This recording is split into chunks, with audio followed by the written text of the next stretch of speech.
Good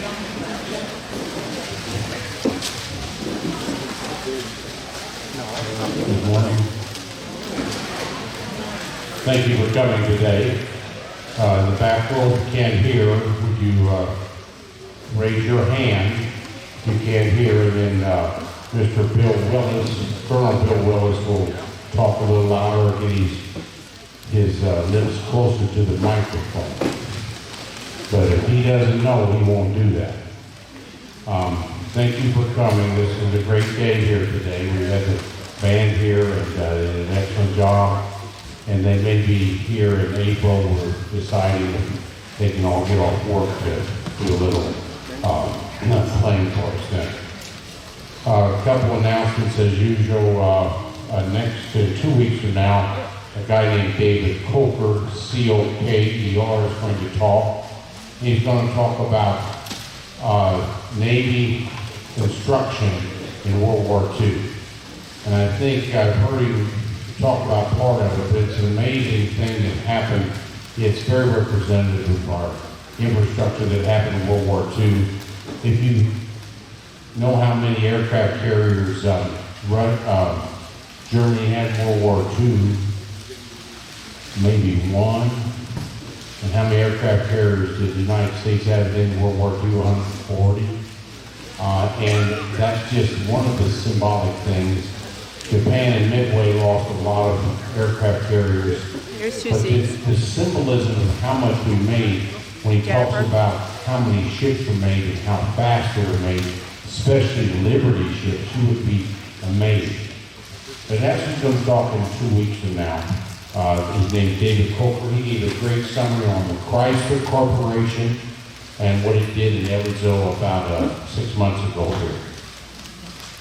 If you want to watch any of these things, we're videoing this right now. It will be on YouTube, and they're all on YouTube, every one we presented. An easy way to go to it is browninggenealogy.org, and it's up in the top left-hand corner of YouTube, and then you just put the speaker, and it'll come right up. So they're in chronological order, but you can search them. So any speaker that you've heard, or somebody else wants to hear, they're up here. We have one of the owners of Cervell in our front row named Mr. Rutherford, and he's up there. He's in the yellow sweater up front, and he's on the YouTube. And anybody that's spoken on YouTube, so you can find him. We've got a lot of good speakers coming up this next year. Let me give you a little introduction to Colonel William Gerald, or Bill Willis. Now he's here in the front row behind the camp, behind whatever that table is there. But he is part of the ROA, Retired Officers Association. They had their Indiana meeting here about a year ago or so when I met him then. We had one of their representatives talk about a month ago named General Bowery. General Bowery is going to be initiated into the Indiana Military Hall of Fame next Saturday. Bill Willis was initiated last year. It's a very prestigious group to get into. This gentleman has 30 years of service from 1953 on to about 83, and he multiple different things that I won't go over, but he did work under 2 different 4-star generals, and so we learned a ton of things from 4-star generals, also the Secretary of Defense. He was in charge of a lot of lectures like this, and he had 2 people that were in the Doolittle raid give talks in Indiana. He also had the Secretary of Defense give a talk. So I've heard him talk, and he's a radio announcer. He's 30 years in the military, 39 years, owning a radio station and being graduated to general. He said it's general, but it's general manager. But that might be a busy job in general. But we do have David Coker in the front row over here. He's in a coat and tie, but he will be our next speaker. But anyway, back to Bill Willis. He will talk, he will wear a uniform here, he'll describe the uniform, he'll describe his helmet he's going to wear that I didn't know things about helmets, but he'll describe that. I'm going to let him talk for about 40 minutes or 46 minutes, and I'm going to put the clock on him because he's a radio announcer. And he doesn't even need these slides, but Forrest created those this morning. He's going to talk about two topics. One is Dunkirk, and then the second one is a little bit about Doolittle Run. He has had personal interviews with one of the people that was a Japanese prisoner for most of the war after the Doolittle Run. And he'll talk about those experiences. But back to Dunkirk, 16 to 17,000 warriors were lost at Dunkirk. Most of them, both French and also English, 16 to 17,000. In our D-Day that everybody remembers on June 6th of 44, we had about 10,000 Allies die, and up to 8,000 Germans died. That's 18,000 total on both sides. And 16 to 17,000 died at Dunkirk. And that we were really lucky. It's called the Miracle of Dunkirk. There were 4 or 5 miracles at Midway, 6 miracles according to Jason Holmes. But this is a real miracle, and I think he's an expert on this, an expert on a lot of things, but we're going to hold him to 2 topics today. So we're real lucky to have him from French Lick, Indiana. He is the owner and general manager of WFLQ Radio 100 Country.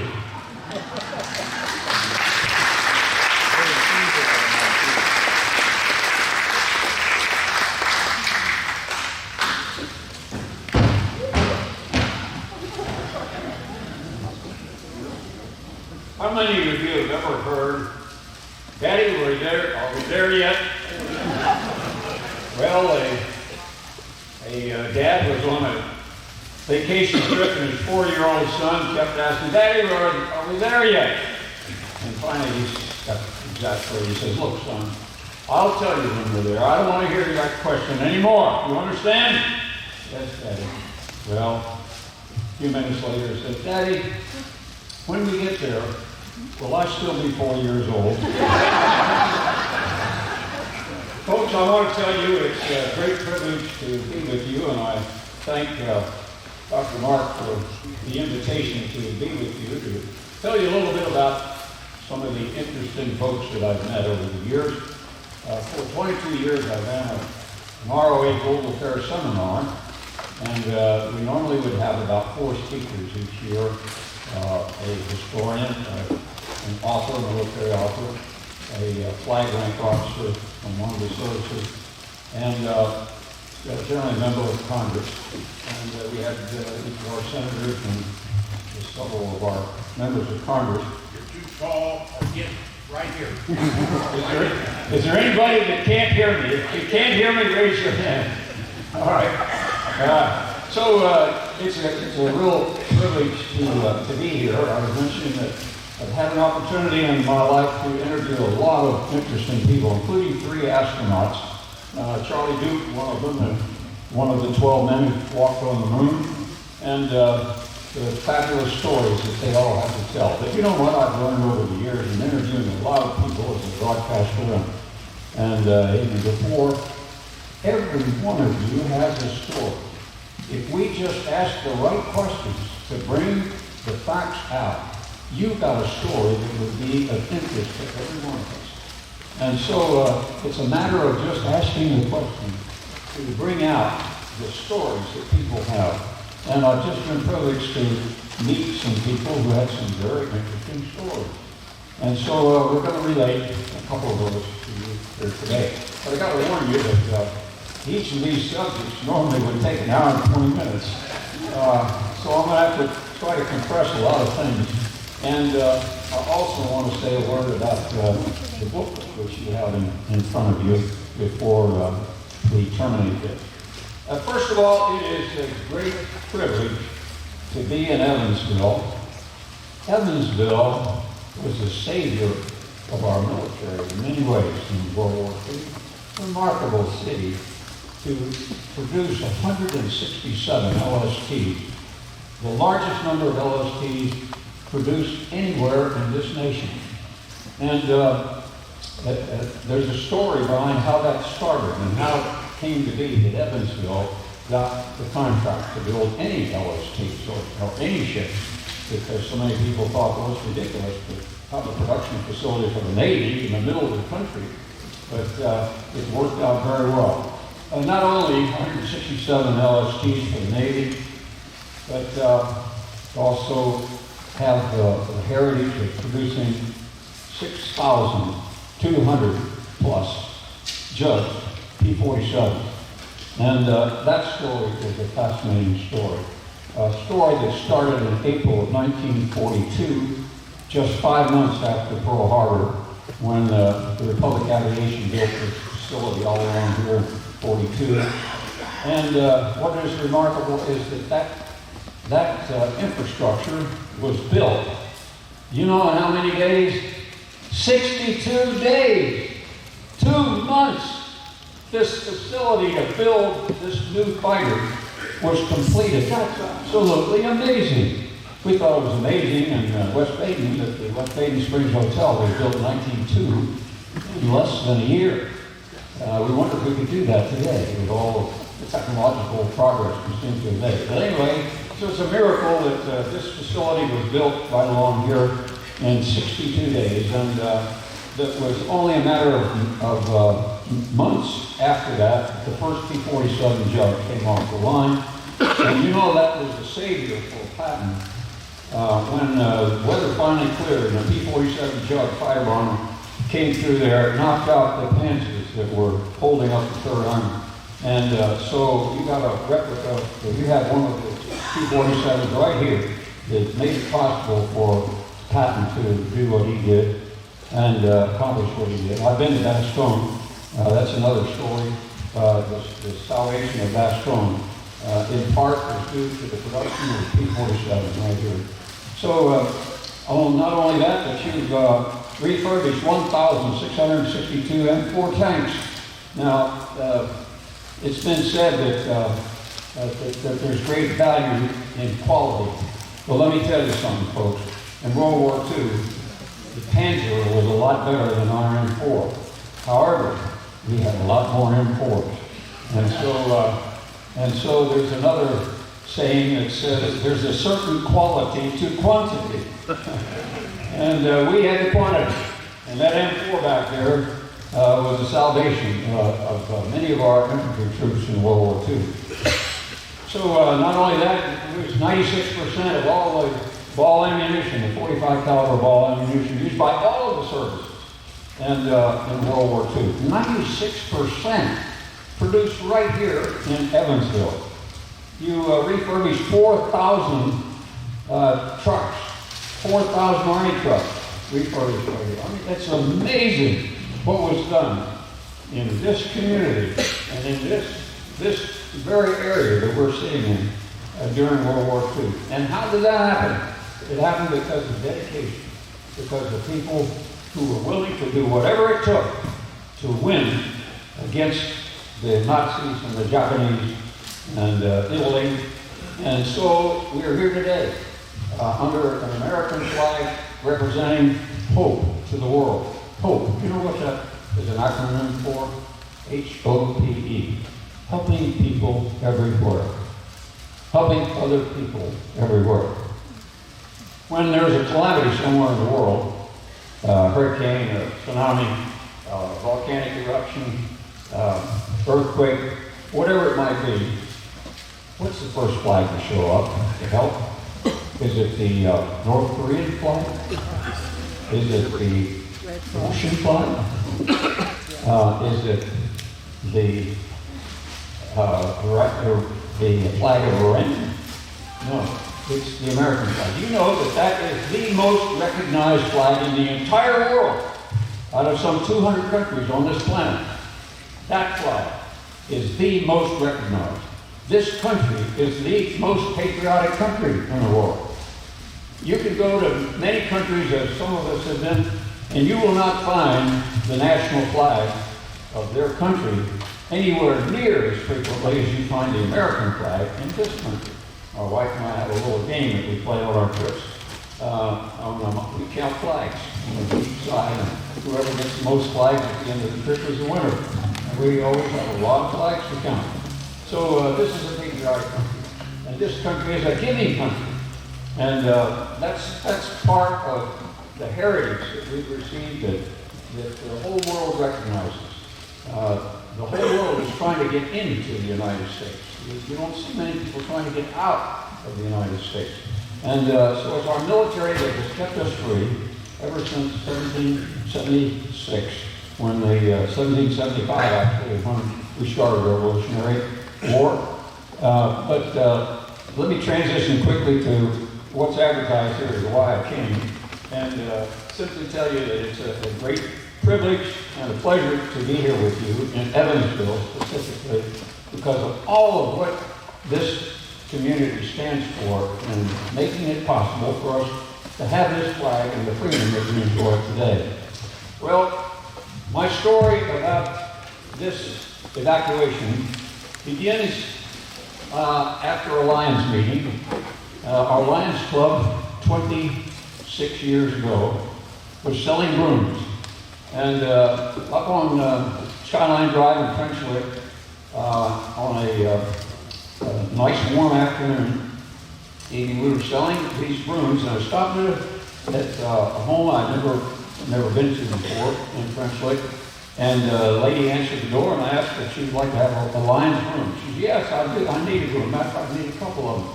She said, but I don't have the money. I have to call my husband. She called her husband up, and she addressed him as Colonel Farley. Well, I thought I knew every officer in Orange County. You know, Orange County is only 18,900, and we had 8 officers at that time. I thought I knew them all. I never heard of Colonel Farley. And I started asking him some questions. Turns out he enlisted in the U.S. Army in 1938. 1938, when there were 139,000 in the U.S. Army. We had the 9th largest army in the world. We were smaller than Romania in 1938. So I started asking more and more questions. It turns out he had been to Dunkirk. Now, that couldn't be possible. We didn't have any American troops in Dunkirk. We were an isolationist nation at that time, and we were not permitted to get involved. But he was there.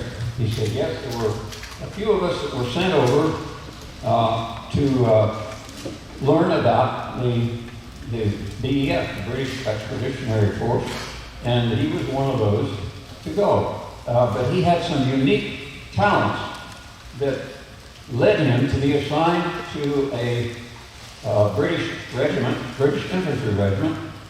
He was the only American that was assigned to that, but he was not wearing anything that would identify him as American.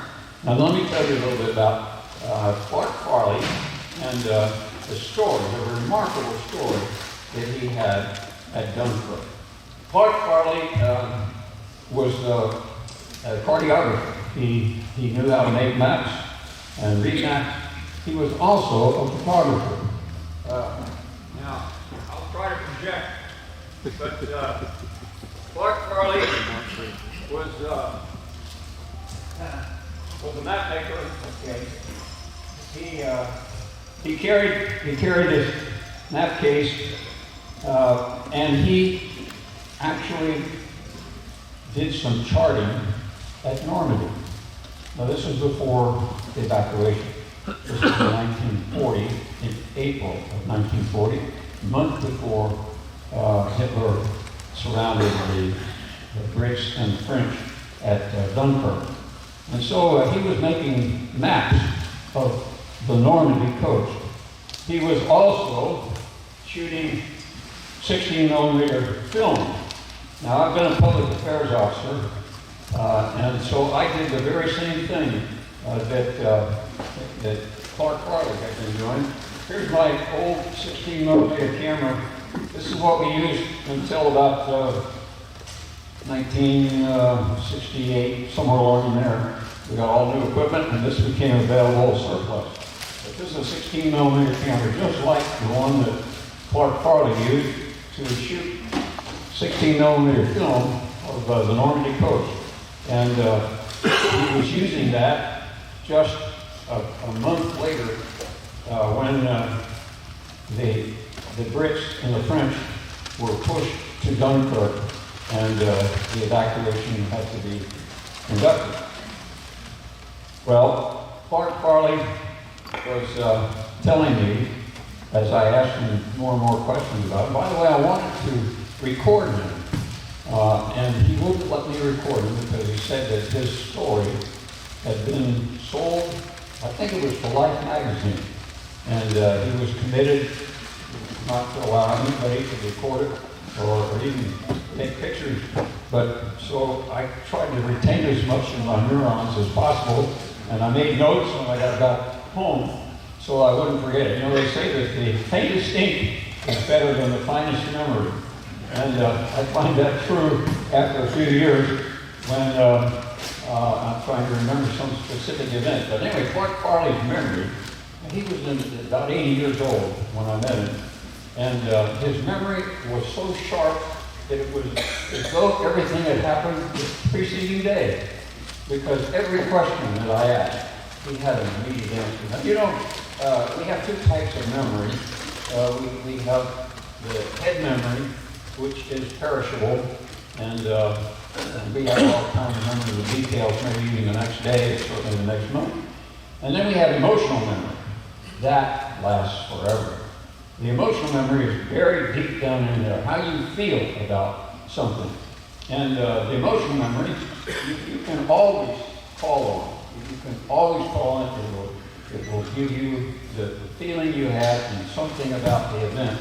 And that's why when you ask your wife, hey, would you come with me to this meeting? And she says, I can't go, I've got to go somewhere. So she misses the meeting. And you get back and say, oh, you should have heard that speaker. She said, well, what did he say? Well, I don't remember what he said, but boy, he sure was good. So that's the emotional memory. Well, Farley had this emotional memory about all these details, as well as the intellectual memory. And so he could answer precisely all the questions that I had. And it was amazing, absolutely amazing what this man's been through.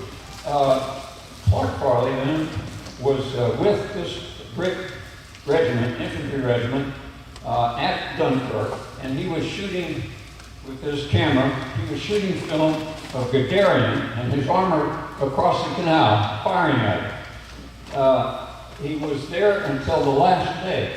Now, the last day of the Dunkirk evacuation was the 4th of June, 1940. And this was an amazing event. God had to be in it. Because the Brits thought, when they started to think about how are we going to get out of this, they began to think about an evacuation. And they thought they could get 45,000 troops out. That was possible. How many did they actually get out? Well, number's not on there, but it's 338,000. Now, how did that happen? It happened because of God's intervention. There's just no other explanation. First of all, Guderian's armor forces stopped before running over the Brits and the French. He stopped by a order from Hitler. Guderian wanted to have the Luftwaffe finish him off. And so Hitler gave him that authority and held up the ground forces. That gave us the time. That gave the Brits the time. The French had a smaller number. And then the maritime forces in Great Britain marshaled all of the civilian craft of all types and sizes, and they miraculously got them across. Would you believe it? That would be the period in which there were no great swells, and when the water was relatively calm. And so all of these thousands of civilian boats went to Dunkirk, began the evacuation. Well, Clark Farley was there until the very last day, the 4th of June. By the way, the evacuation was conducted in just 9 days. And Clark Farley was there until the very last day. He got on a boat. I asked him about the boat. He said it was the Buchanan. It was a sailboat, 40-foot sailboat. He says there were 100 Brits and French on there, you know, on a boat that would accommodate only maybe 20, 25. So he was the last person on there. As he was wading out to the Buchanan. 38 and 88 was fired, and the shrapnel from hitting the water hit him in the back. And so he was almost at the boat when he got hit with that shrapnel.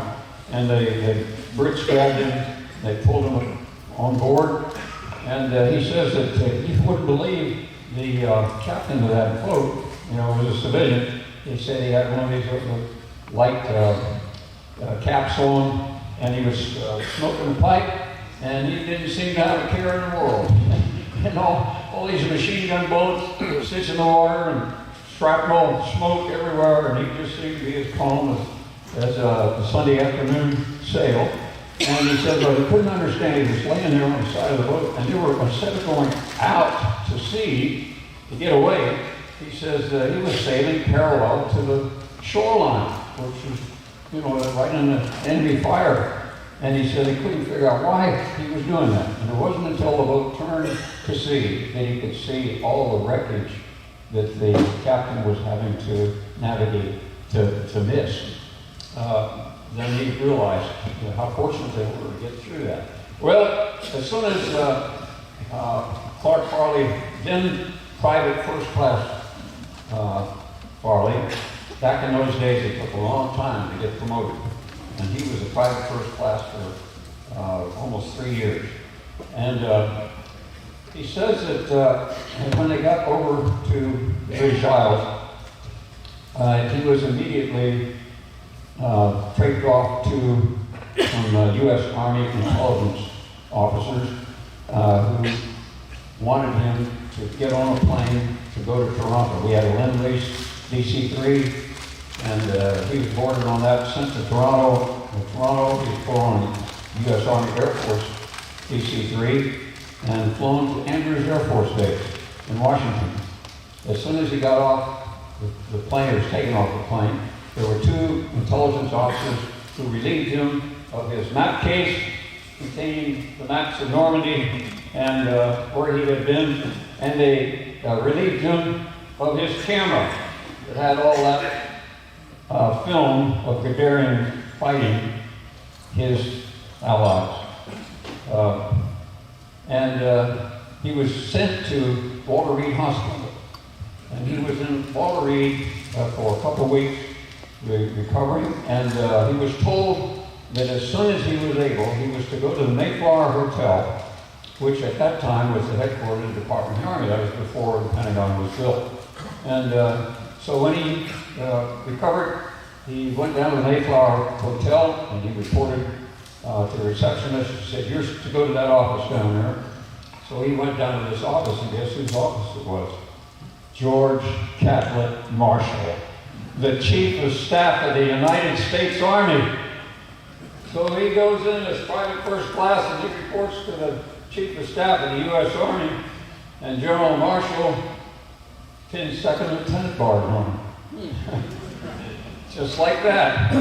And that's not part of the job description of the Chief of Staff, right?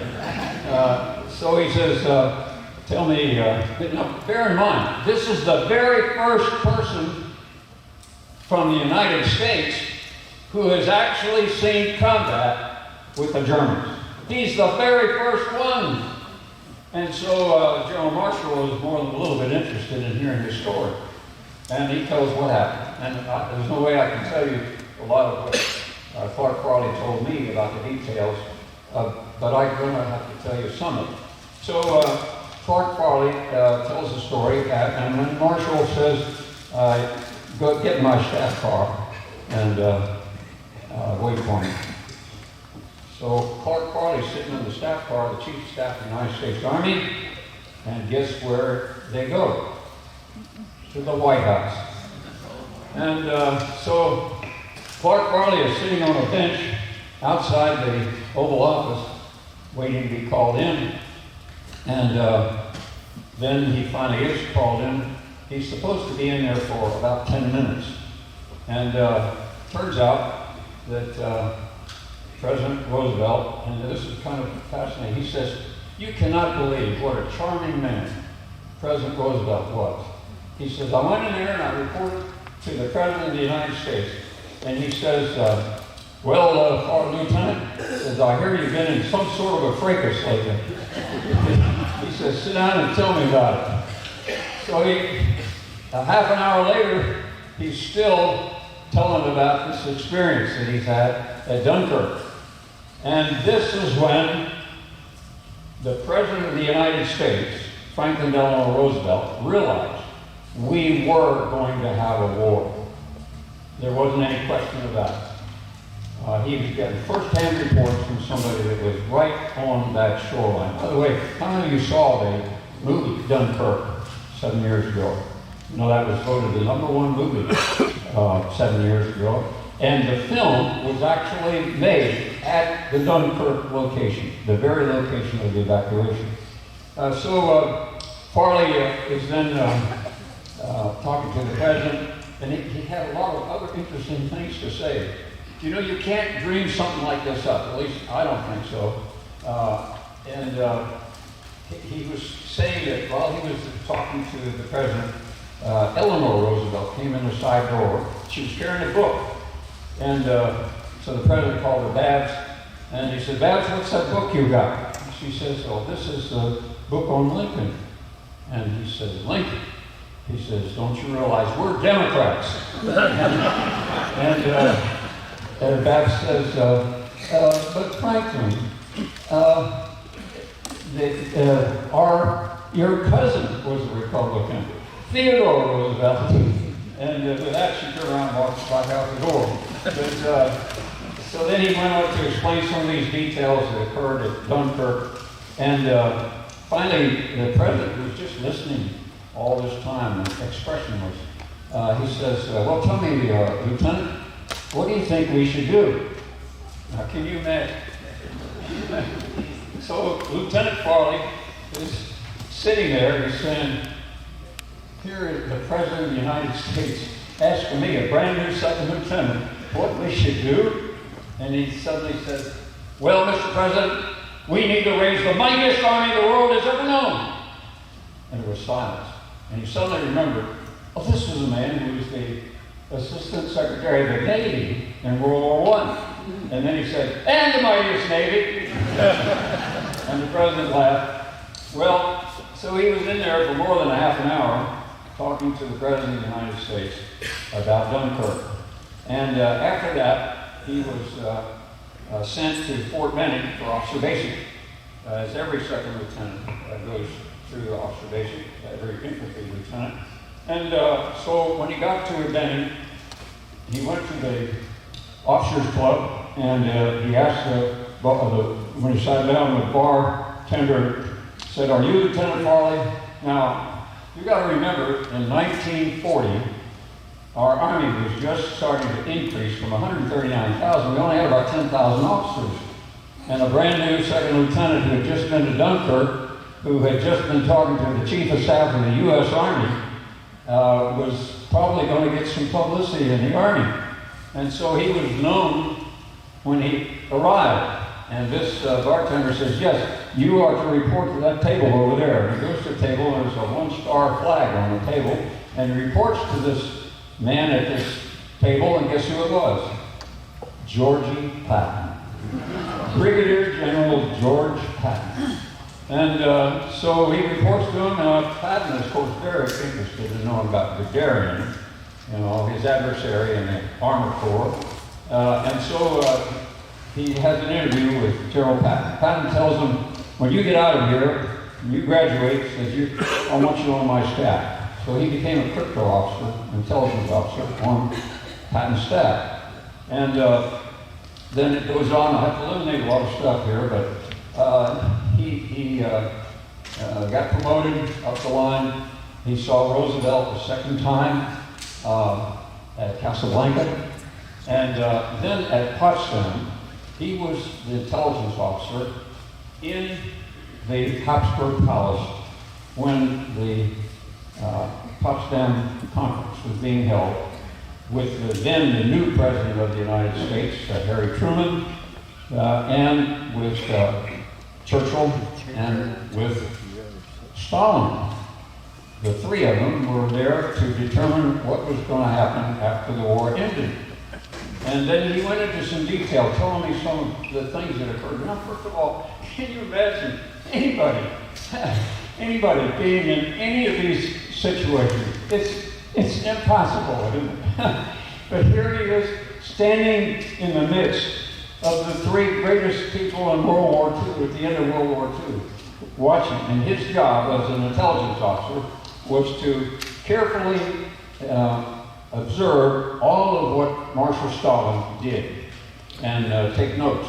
And so he was focused on Stalin. Well, at one point in the Potsdam Conference, President Truman said to Marshal Stalin, I understand you're going to remove your troops from Austria when we can complete and when we get the unconditional surrender. And Stalin said, I think we're going to leave them there and in Yugoslavia. And Truman turned red. And they had the German oak furniture, heavy furniture that each of them were sitting in. Truman got up out of his chair, got behind that chair, picked up that chair, and he slammed it down on the floor, said, "The hell you will," and stomped out of the room. Can you believe that Joseph Stalin, the man who had more blood on his hands than any person in maybe history, asked for a cigarette? He pulled out his cigarette case, he stuck a cigarette in his mouth, and Abe came over with a cigarette lighter to light his cigarette. He said he couldn't get that cigarette lit because it was shaking so bad. Can you imagine? So here, this man who had such a firm grip on so many people in the world and who was responsible for the elimination of so many people was scared to death of that little man, the only man in the history of the world who ever said yes to the dropping of an atomic bomb. Well, he had good reason to be apprehensive. But anyway, the story of Clark Farley is one that is just one amazing event after another. Farley went on to become a lieutenant colonel and retired in the early 70s. I had an opportunity, I have an old M38 Jeep. Some of you may have ridden in an M38 Jeep that made in the Korean War, and I used it in parades, and I took Clark Farley on a parade in Jasper to celebrate his unique experience. Well, this is a little bit about Clark Farley. One person, and I had to eliminate an awful lot of things that Clark Farley told me in his presentation, and actually the series. I saw him on a number of occasions, and then I made some notes at home whenever I talked to him. But a remarkable man. I'm supposed to say something also about the Doolittle raid, and that was another remarkable thing. I'm a Gideon, and I was at a Gideon convention in Nashville about 20 years ago, and I met a Gideon from Sacramento, California, and when we were talking, and when he found that I was an Army retiree, he said, you know, that maybe you might be interested in meeting a friend of mine, Jake DeShazer, who was one of the crew members on the Doolittle raid. He was on plane number 16. He was a bombardier. Back in 1941, bombardiers were enlisted men. And he was a Corporal Jake DeShazer. And he knew I was doing a seminar each year, and that I had a lot of different speakers each year. And he thought maybe Jake DeShazer would come to Indianapolis and be a speaker. So I called him up, and lo and behold, he answered the phone. He's in Portland, Oregon, and told him about our seminar, and I'd like to have him come and tell his story. I said, yeah, I could do that. And he was about 80, he was probably about 85 at the time I talked to him. And so he came, and his story was just another remarkable story. Jake DeShazer, Corporal, was at Spokane, Washington in 1940 and end of 41. And he said one day he was working on a 50 caliber machine gun on his B-25, And this lieutenant colonel came up. He says, now look, in 1940, a lieutenant colonel was almost like Jesus Christ. He says, you never saw anybody more than a lieutenant. And he says that we just never had colonels. It was rare to see a major. And he says, this lieutenant colonel walks up to the plane while I'm working on this 50 caliber machine gun, and he says, Corporal DeShazer, yes, sir. He says, I understand you're the best bombardier on this installation. And he says, I need some men for a special mission, and I need you. He says, would you come with me? Well, he just never had a lieutenant colonel ask him anything. And he said, well, yes, sir. He had no idea what was ahead, but that's how he got recruited as a member of the Doolittle Raiders. So there were 16 planes that turned out that were put on the carrier. Nobody knew for sure just how many they could get on the carrier because they never were going to do it until the actual movement, the actual mission. They did not want to risk anybody seeing any multi-engine aircraft on an aircraft carrier where the word might get out that something was being planned for Japan. And so the Japanese had assured the Emperor that there was no possibility of any American aircraft ever getting to the homeland. They told the Emperor that. The Imperial staff was assured that there was no way a single-engine aircraft could get to Japan. They had tickets out as to the furthest distance that a single-engine aircraft could fly. They did not consider the possibility of a multi-engine aircraft taken off from an aircraft carrier. Nobody did. Well, that idea actually originated with the Navy commander at down in Norfolk, at a naval base there. He thought it might be possible, and he laid out the length of a carrier, and he had some multi-engine aircraft try to take off in that distance. It couldn't be done, but he thought that there was a possibility if that flat top was moving at 30 knots to add that much lift. He thought it could be done. Well, he passed that word up, and the word got to the chief of the Army Air Force, as it was at that time, and so the idea started to germinate, and there was a man who had some special experience in flying as well as engineering, and who had been the cutting edge of aviation, and that man was Jimmy Doolittle. He was an engineer. He was a major in the Army Air Force Reserve, and so he was called up in 1940 to as part of a partial mobilization, and then he was given this assignment to fly to Japan on a special mission. Now, you need to keep in mind the fact that until the Doolittle raid, we had been losing and losing and losing and losing and losing everywhere in the world. All our troops were having to retreat or being taken captive. Everywhere. The Doolittle raid was the first offensive action in the Pacific theater. April 18, 1942. Just 5 months after Pearl Harbor. And nobody thought it was possible. The Japanese were running wild all over the Pacific. They reached the zenith of their influence until we actually began to make inroads and stop them.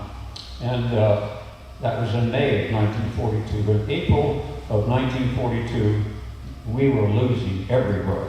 So Doolittle thought that this could be done. And he started having B-25 take off on the land from marked area to try to simulate what it would be like. They could not take off in the distance of a carrier on land because the land wasn't moving, obviously. But they figured that with the movement of the carrier, that added speed would get them airborne. But they were never able to find out for sure until Jimmy Doolittle in plane number 1 actually revved up the engines and let the brakes loose, and off they went. Well, Jake had some very interesting things to say about that mission. He said that morning, the morning of the 18th, They were actually planning to take off at about noon so they could fly on to China, where there was supposed to be some airfields with 5-gallon gas cannons that they could refuel and get home. But he says just about daylight, and it was very foggy. He was standing on the fantail and couldn't see much anything, and all of a sudden there was a break in the fog. And about 1,000 yards out, he says, here was this great big meatball on a ship. It was not a destroyer. It was simply a picket ship, but it had this great big Japanese flag on it. And right at that point where the fog broke, and all of a sudden their destroyer took it under fire, sunk that boat. But there was an immediate call that came out. It said, attention all Army personnel, man your aircraft for immediate takeoff. They needed to bring the fighters up so that they could protect the fleet. They were afraid that the word got back and they were vulnerable. So the word was, if any Army aircraft becomes unoperational, push it over the side. And so he's on plane 16, the one plane that has a tail sticking out over the stern. And so he's standing there. He was the one to guide the plane. His spot was on the nose of the V-25. So he's standing in front, waiting for the other aircraft to move, and the co-pilot gunned the engines. And when he gunned the engines, he said the plane, the nose lifted up. Well, because there was no tail, the tail was sticking out over the water. So he reached up and he grabbed hold of the wing, and there was a sailor on the other side. He saw Jake do that. He jumped up and grabbed hold of the wing, pulled it back down. But when it came back down, the nose hit the tail of the plane right in front of him. And Jake looked bad because it punched a hole, big grapefruit-sized hole, right where his position was. And so the co-pilot says, Jake, is anything wrong? And Jake suddenly thinking, if I say there's anything wrong, they'll push us over the side and we won't get to go. He said, yes, sir, everything's fine.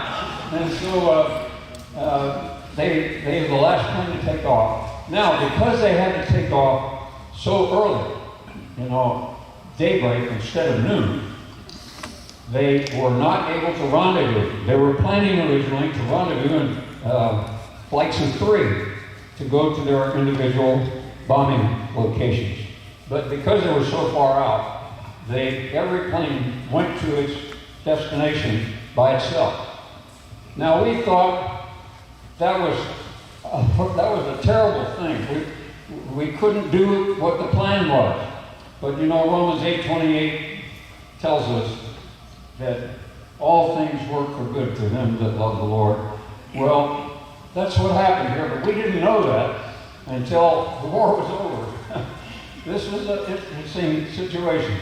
He says, Jake, when we took off the last plane, all the other planes were gone and we couldn't see another plane. And because of the air current, the planes were all blown off course. And so when the first plane came in on its attack run in Japan, it was coming from one direction, and the Japs sent up their Jap Zeros to intercept it, figuring that they'd be up there for the next one, and the next one came from another direction, and the next one from another direction. It came from all different directions, and the Japanese thought instead of a single squadron, that they were being attacked by a couple wings of aircraft. And so they didn't know where to look for the next plane that might be coming. And what's also interesting is that when these planes, were flying at 50 feet and went to their bomb sites, they saw people down waving at them because the Japanese thought they were Japanese planes. They couldn't imagine that it would be anything other than Japanese. They had been assured that Americans could never get there. And so Jake went on to tell that his bombing raid was completed, his bombing mission was completed, and as they were flying over China, coast of China, they were running out of gas. And there were just 2 planes that came down at locations where the Japanese outposts were able to capture them. all the others came down to places where they were able to escape and eventually got back. One of the things that Jake said that was interesting is, as soon as they took off, they were all promoted. Everybody on that mission got promoted. But they didn't know it, and Jake didn't know it until the end of the war, because he was a prisoner of Japan. He wrote a book called I Was a Prisoner of Japan. It became a very famous book. So he was captured along with the crew of one other B-25 and incarcerated for the course of the war. Now, he's got a very interesting story also as a prisoner. He was incarcerated in China initially, and he had a guard that would beat him.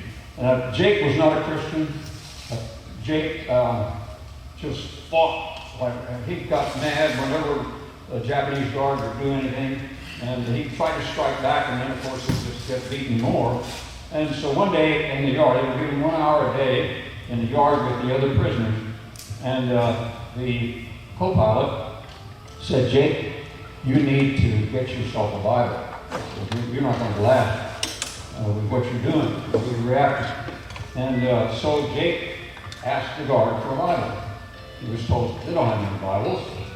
So, but about 2 weeks later, he said, the guard came in with a Bible. And they found it in a Chinese bookstore.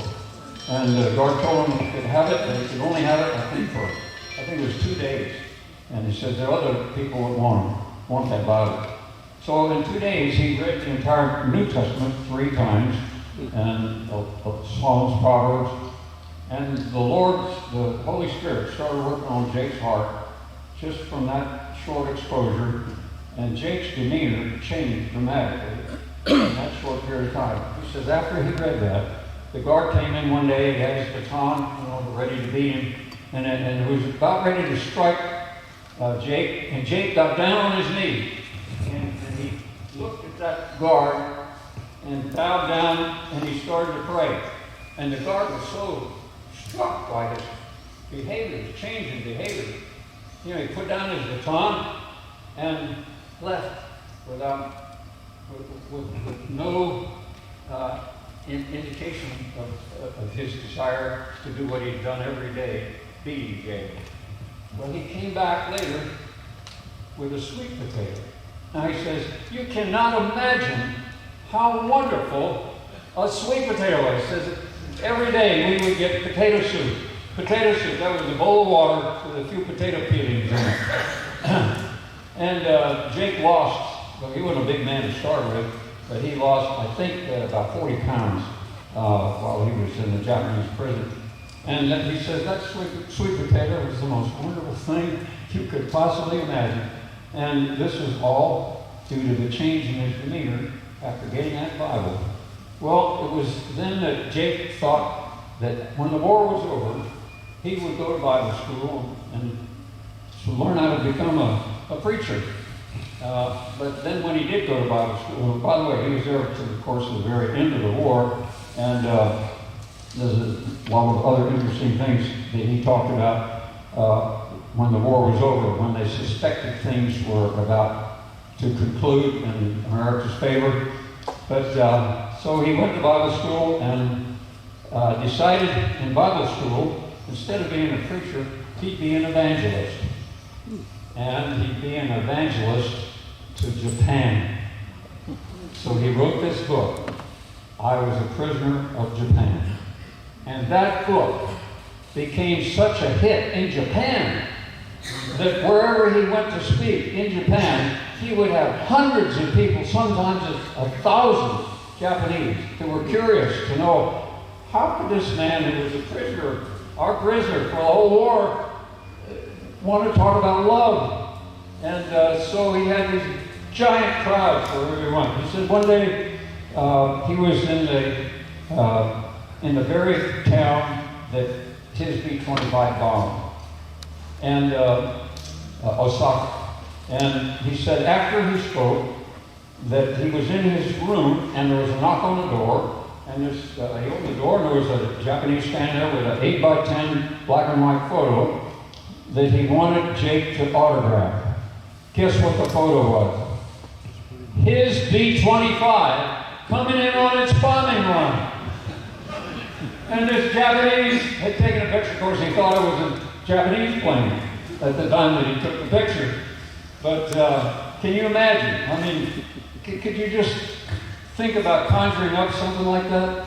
Well, but he went on to tell about other stories. Another time he was in Tokyo and talking about I was a prisoner of Japan. And after the presentation, this knock on the door, and he opens it up. And who in the world would that be? Mitsuo,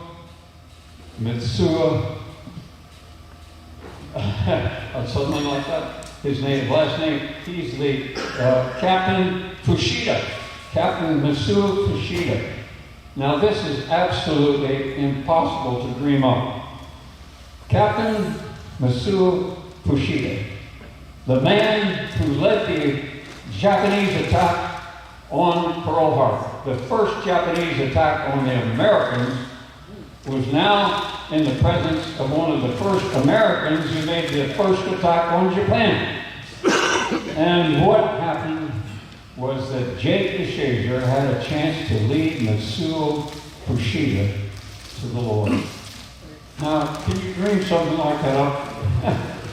I mean, you saw there's Fushida on the left. He was Navy commander, pilot at Pearl Harbor, leading the attack on Pearl Harbor. He's the one about who he was made, Tora, Tora, Tora. He's the one who sent that radio message back saying he caught them by surprise, Tora, Tora, Tora.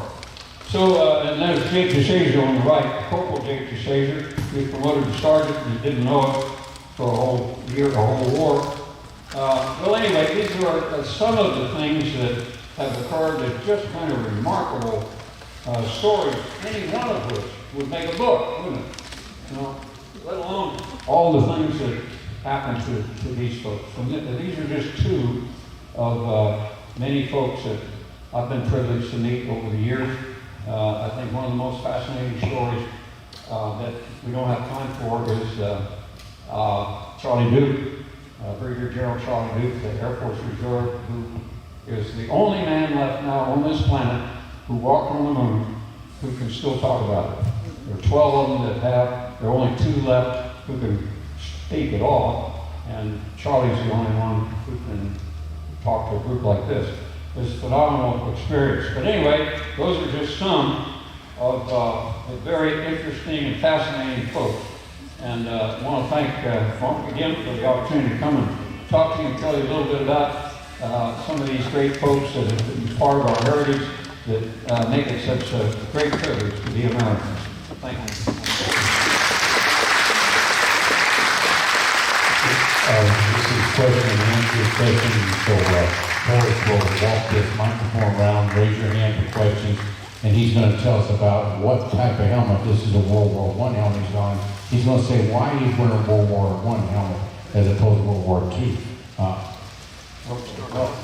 take a couple of questions, and I've got to tell you about the helmet, and I'd like to close this one. All right. All right. Well, this is called the Brodie helmet. Brodie, named for the man in Great Britain who put it together, called the tin hat, which you see it over there at your Doughboy exhibit. You know, we never had helmets until World War I.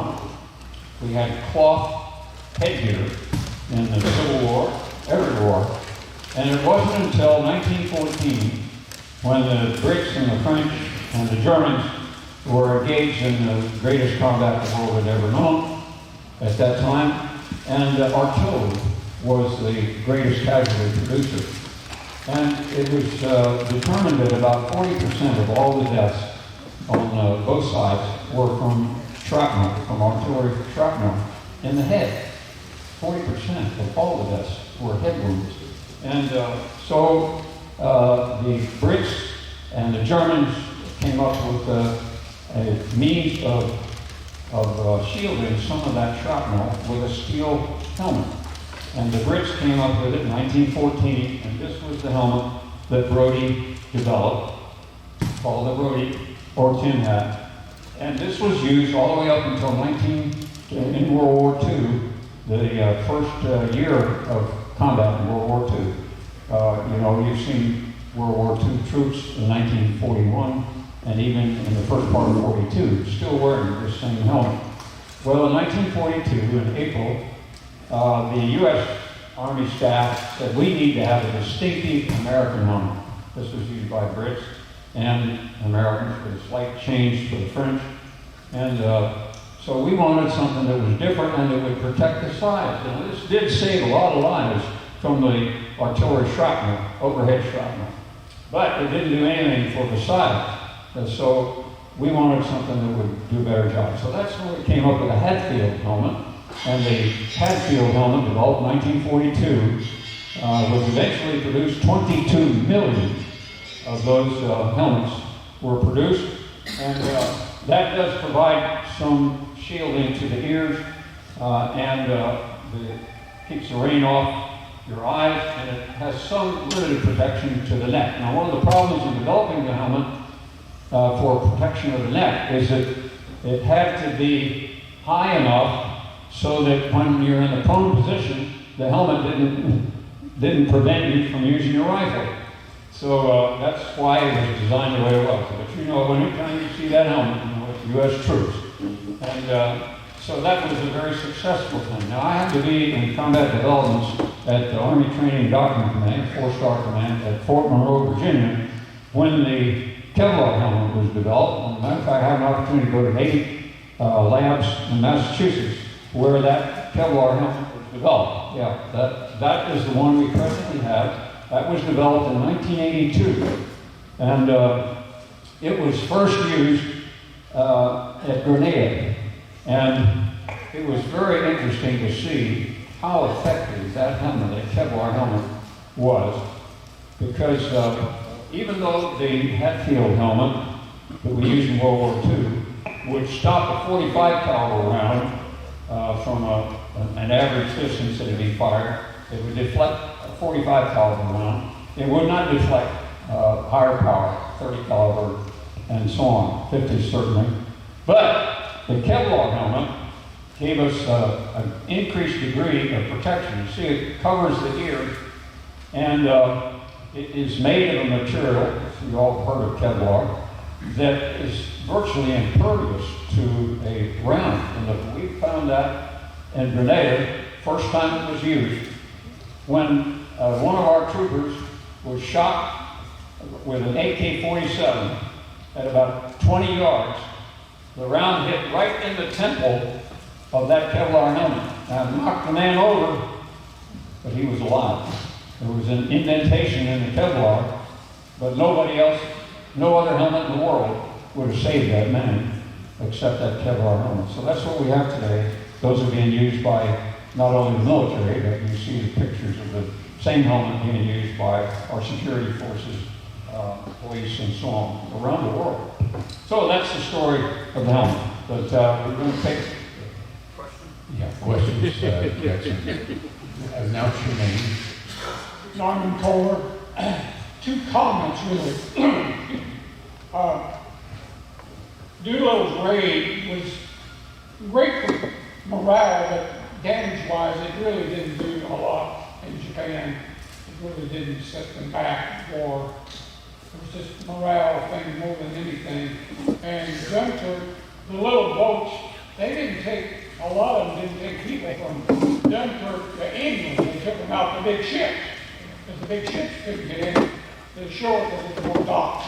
And so the little ships went out to the big ships, unloaded and went back in and got more. So there wasn't near as many. I think the little ships took them all the way to England, and most of the time they didn't. What questions are there? Other questions? Let me say one thing in connection with the first part of your statement, and that is the Doolittle raid had strategic implications that we didn't know about until the end of the war. The raid had a tremendous effect on American morale because, as I mentioned previously, we've been losing everywhere, in every theater, until the Doolittle raid, the first offensive action of World War II. by the United States. And what happened, even though there was very little tactical damage, we focused on power plants and ammunition facilities, things like that. And we missed some of the targets, but the big implication was strategic, because here, all of a sudden, the Japanese realized they were vulnerable. They had been assured that they were invulnerable, and their successes throughout the Pacific had been one success after another, after another, after another, everywhere they went. And now, all of a sudden, things weren't the same. And so what happened that was strategically significant that we didn't know about until the war was over? Well, the Japanese Imperial staff suddenly decided they better increase their homeland security. There were three Japanese divisions that were on their way to New Guinea to carry the fight to Australia. And had they been successful and taken Australia, we would have had no land base to operate from in the Pacific. And MacArthur would not have had a headquarters, not have had a place to have a headquarters. But the Doolittle Raid changed the Imperial staff to recall those three divisions, which probably would have been sent to Guadalcanal back then, when we then made our first Pacific land invasion. And we were hanging on by a thread in Guadalcanal. We just barely made it at Guadalcanal. Can you imagine what would have been if MacArthur had three more Japanese divisions against him? We probably would not have been successful. And so the significance of that raid was much more than we ever realized until the war was all over. And such is the case for a lot of little things. In World War II, during the Battle of the Bulge, a 28-year-old Lieutenant Colonel, West Pointer, Engineer Battalion Commander, was given an assignment to go to a town and block that road from any German advance. Nobody knew anything about anything. So he goes there and he orders a platoon leader to block this one road coming through at the end of a forest. And the platoon leader assigns two men, one of whom was from Brooklyn, with a bazooka. Back then it was 2.5-inch bazooka, a lot smaller than what we have today. And the two of them go to this road position. This man from Brooklyn had never fired a bazooka, but he was given a bazooka, and his friend was given a couple rounds. Dark came. Nobody could see anything. It was so dark, nobody could see anything. In the middle of the night, they hear panzers coming down that little road. They can't see anything. This Brooklyn private, who had never fired a bazooka, gets his bazooka loaded, and when he hears the noise getting real loud, he just fires in the dark towards the noise. The round hits a Panzer, a Tiger Panzer, that was the lead tank, which had some gas tanks on the side of it. The gas tanks explode. There's a tremendous fire. The lead tank silhouettes everything behind it. This German Panzer regiment stopped cold. They can't get around to all the trees. They're blocked by that one tank, which keeps the German attacking force in place until reinforcements can be brought to defend the position. One man from Brooklyn stopped that entire Panzer division, as it turned out. Now, such is the significance of little things and what one person can do. One person with an idea or with a little bit of gumption can have a tremendous difference. And fortunately, in this country represented by that flag, we have a lot of people like that who use their moxie to come up with solutions. And that does not occur in Japan, in Russia. They do not have the NCO Corps that we have developed, so they don't have the initiative to be able to keep on toward the target if things change, as they always do. So we've got a remarkable country, a remarkable ability to change with the circumstances, and big things happen many times that we don't know about. Like the instance of the fact that some of the folks on the Doolittle raid thought it was a failure. In fact, it was a tremendous success. Okay. While we are doing questions right now, Mike Tiemann, will you raise your hand real quick? He's going to be passing around a sailor cap, and as we go through and listen to questions and answers, if you would like to make a donation to the museum, we'd be very happy about that. These lunches are great, so we want to keep them going. So without further ado, there's a sailor cap, and I'm going to go to the next question. All right, sir, my name is David Steele. I'm not in the hot seat like I was a couple weeks ago. So it was, I came up through the ranks as enlisted and went crossed over to the officer corps. So a lot like the gentleman, you get put in some situations. My question for you is, how important was the morale as far as things were changing through the course of the war? And then also, thanks for the helping in the development. I've worn 2 of those helmets, and you're right. Each of them did serve a very important purpose. The Kevlar, we didn't necessarily like it at first because we couldn't dig with it, we couldn't boil water. You couldn't carry anything, but it did protect our heads. You know, you remind me of one other reason to be thankful for this community. AmeriCorps produces the MRE, millions of MREs. Now, for those of you who are not familiar with that term, the acronym stands for Meals Ready to Eat. And AmeriCorps produces a lot of those for all the services, and of course it's sold also to the civilian community. And I had a chance to take the man who became president of the Lions Club International, the world's largest civic organization, to visit AmeriCorps. He was a retired colonel, and so we got to see what they produce. Now, by the way, in the military, the MRE doesn't stand for Meals Ready to Eat. It stands for Meals Rejected by Everybody. Okay, so the morale. Well, at the beginning of Pearl Harbor, up until Pearl Harbor, this country was isolationist. We did not want to get involved. It was not our war over there in Europe. What was happening in China was their problem. We didn't want to get involved. And some of you may remember that we had some very prominent people in this country who were actually pro-German with Hitler. And that seemed hard to imagine for many people, but that was the case. We had a big German community in this country.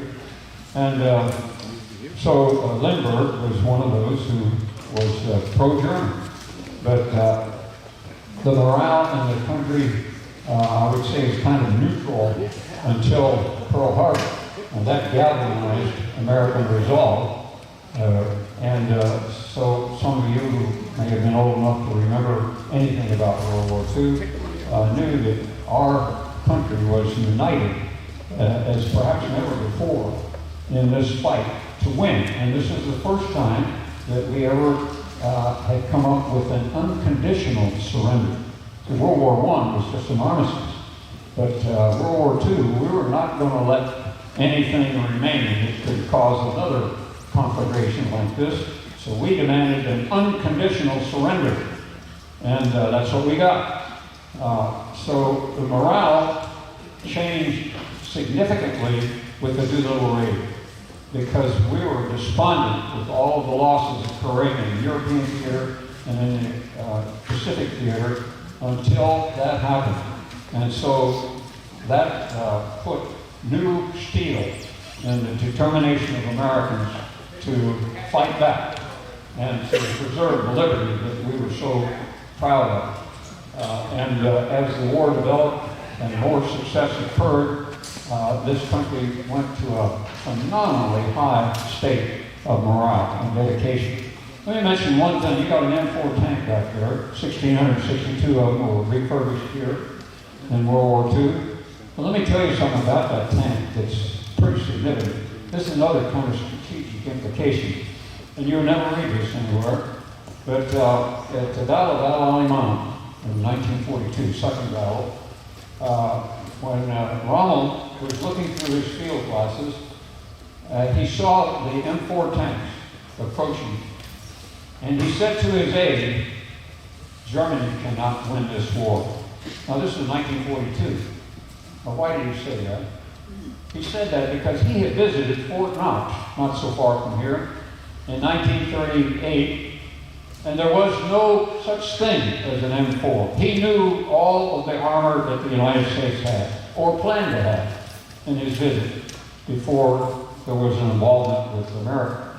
And here he was looking just 4 years later, not at something that was on the planning board, not something that was under development. It was in combat. There was shooting at him, and it didn't even exist in the minds of anybody. Just the last time he got to Fort Knox. How could that be? Any nation that could produce something like that in such a short period of time was not going to be defeated. And so he was revealing to his aide what eventually happened. And you were a part of that. I hear it. That M4 tank back there. There are other stories like this we don't have time to tell, but amazing interest in all of how this whole thing put together. Sometime maybe if there's an opportunity to tell you about the strategic planning, the strategic mind of Franklin Delano Roosevelt. It is a fascinating story. How in the world could we have over 10 million casualties in Germany, Germany suffered, 20 million Russian Soviets, 8 million Japanese, all those casualties from those combatants in the United States had 461,000 deaths. How could that be? We were in every theater. The other countries weren't necessarily in all those theaters. We were, and we only had 461,000 American deaths, and the other countries had millions. Well, it was Roosevelt. Roosevelt's strategic concept of how to fight the war with Russian blood and American industry.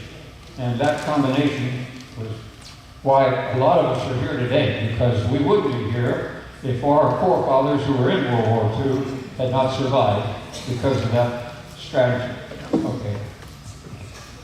Okay, we have one other question, and then we're going to adjourn. And he's a Gideon, so everybody needs a Bible. There's one in all the hotels here. And he an extra one. He's got some in his car.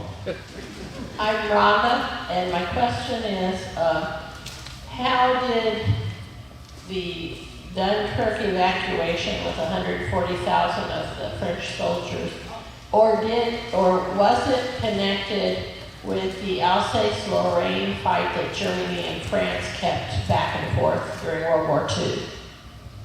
Was it strategic? Interesting question. First, the 140,000 of the French, many of the French were the ones that defended the Brits during the evacuation, and they were captured. From 40,000 French that were in the defensive perimeter were captured because they were not able to get away on the 4th of June. I mentioned earlier that they expected to be able to evacuate 45,000, and eventually it wound up being over 330,000. Most of them were the Brits. But the purpose of the evacuation, which led to the salvation of the British Expeditionary Force, was given great credit. What a miracle it was. And Churchill said, yes, and it's a miracle for which we are grateful. However, wars are not won by evacuation. And so he recognized the problem that lay ahead in resuming the offensive in World War II. But Dunkirk galvanized the determination of people like Roosevelt and others around the world that they could no longer tolerate this man who was taking over everything. But here's what's interesting about Dunkirk. Ended on the 4th of June, and Colonel Farley, Lieutenant Farley, Private Farley was commissioned in June when he got back, and 2 weeks later, the French surrendered. Now, in World War I, the French fought for 4 years and never surrendered. In World War II, they fought for 1 month and surrendered. What happened? Well, you're talking about morale. They didn't have it. And so what was the result? They gave in. They didn't give in World War I, and they sustained 10 times the number of casualties in World War I. So morale is a very important thing. Determination. And fortunately, we were blessed as the United States citizens that the Brits would elect somebody like Winston Churchill who could galvanize their determination during the Battle of Britain, during the evacuation of Dunkirk. Suppose that the feeling in France had carried over to the Brits, the world would be completely different today. But fortunately, that one man who had the determination, that bulldog determination, he says, "We will fight on the beaches. We will fight on the land. We will never give up." And he was the one in the Battle of Britain said, never, at Harrow School, he was a graduate of, his graduation speech, never, never, never give in. Never give in. Never, never, never give in. And he supposedly sat down, shortest commencement speech ever given. But what did it do? It gave them steel in their spine. And they would not accept what Hitler was trying to do. Never. And so that's the difference between what happened in Britain and what happened in France. Day and night. And that's what helped us. Because we then had a stepping stone for the invasion of Normandy. Can you imagine what it would have been like if we hadn't had Britain in World War II? So we were the salvation for industry and for the reinforcement, but we had to have the stepping stone that Churchill assured would be there when we were finally ready. Okay? All right. Him and Paul. What a great group.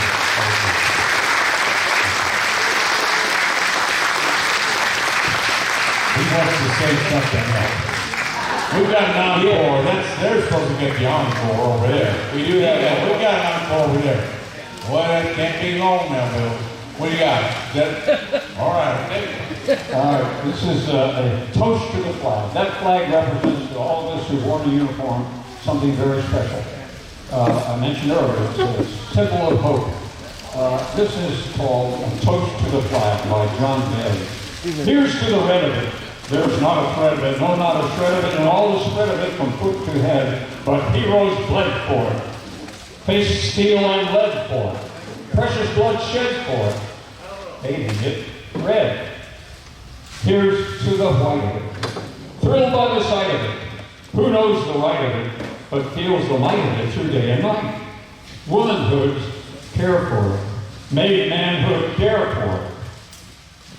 Purity's prayer for it. Keeps it so white.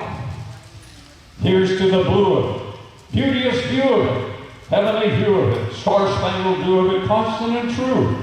Diadems gleam for it, states stand supreme for it, liberty's beam for it, brightens the blue. Here's to the whole of it, stars, stripes, and pole of it, body and soul of it, oh, and the roll of it, sun shining through. Hearts in accord for it, swear by the sword for it, thanking the Lord for it, red, white, and blue. All right. Thank you, Bill. We have one announcement from Honor Flight before we commit. Hello, my name is Randy, and Sue and I are from Honor Flight, and we hope to be able to be here almost every week or every presentation, signing veterans up. We have giveaways, and anytime that we have people sign up, their name's going to go into a bucket, a little bullet. And at the end, the ones that we pull the name will be able to get a member of the book about the LST 325. And we'd love to have all veterans sign up for Honor Flight. If you haven't, we'd like to take your name and you get your age and your contact information.